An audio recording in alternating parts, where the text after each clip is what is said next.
Hola, soy Luis Montiel. Esta es una evidencia para la materia de hitos históricos del siglo XX y XXI. ¿Y qué es lo que vamos a hacer? Vamos a explayarnos y cómo es que los derechos humanos repercutieron en los campos de concentración en la Segunda Guerra Mundial. Así que sin más preámbulos, comencemos. Como podemos ver, la política nazi entre los años de 1933 y 1945 puede decir que los campos de concentración fueron el tipo de herramienta que se usó más.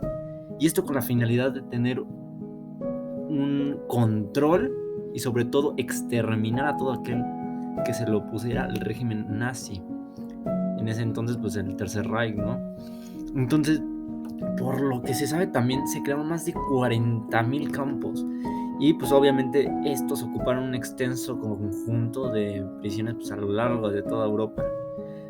Cabe recalcar que principalmente este era uno de los principales confinamientos que tenía el régimen nazi y el imperio alemán ante todo tipo de problema o problemas, entre comillas quiero decir, porque son más el tipo de personas que estaban en contra de este pensamiento. El sistema de campos incluye además de estos a los de trabajo, los de tránsito, los prisioneros de guerra y principalmente los de exterminio, donde se violaban todo tipo de derechos humanos por parte de los alemanes hacia el pueblo judío. Y bueno, unos meses después del ascenso del dictador alemán hacia el poder, ya estaba funcionando el primer campo de concentración, Dachau, establecido por Hitler en el año de 1933, para recluir adversarios políticos, liberales y de izquierda, o asociales, ya sea como prostitutas, pordioseros y delincuentes. Aunque cabe recalcar que estos no fueron los únicos campos de concentración hechos por Alemania, ya que claro, querían contener lo más que se podía a todo tipo de rebeldes y los que no fueran del pueblo ideal o único, como quería Hitler, pues se les confinaba en este tipo de campos.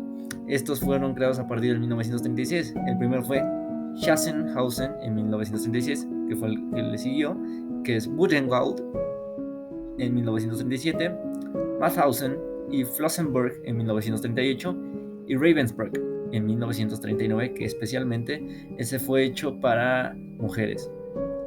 En cuanto a la fase de exterminio no comenzó desde un principio, sino desde que Alemania decidió invadir a la URSS en el año de 1941. Esta acción era llevada a cabo por pelotones o por escuadrones de fusilamiento que se encargaban de exterminar a todos los judíos que residían en la Alemania o fuera de esta. Desgraciadamente, se estima que 1.300.000 judíos fueron exterminados por este tipo de comandos.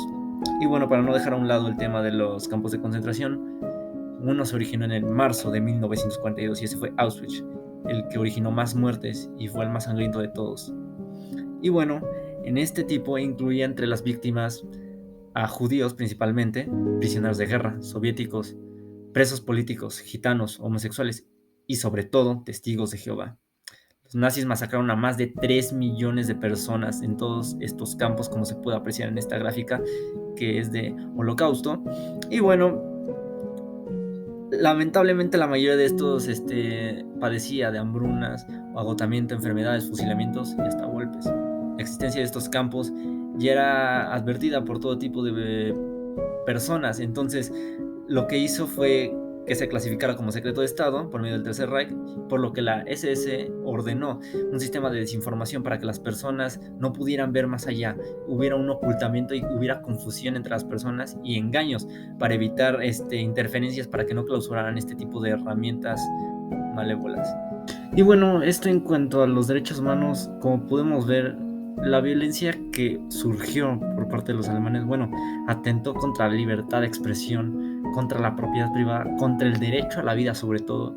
Y bueno, son hechos de pues, ejemplos violentos, ¿no? De abusos, obviamente de robos, de violaciones, de agravios verbales contra personas inocentes.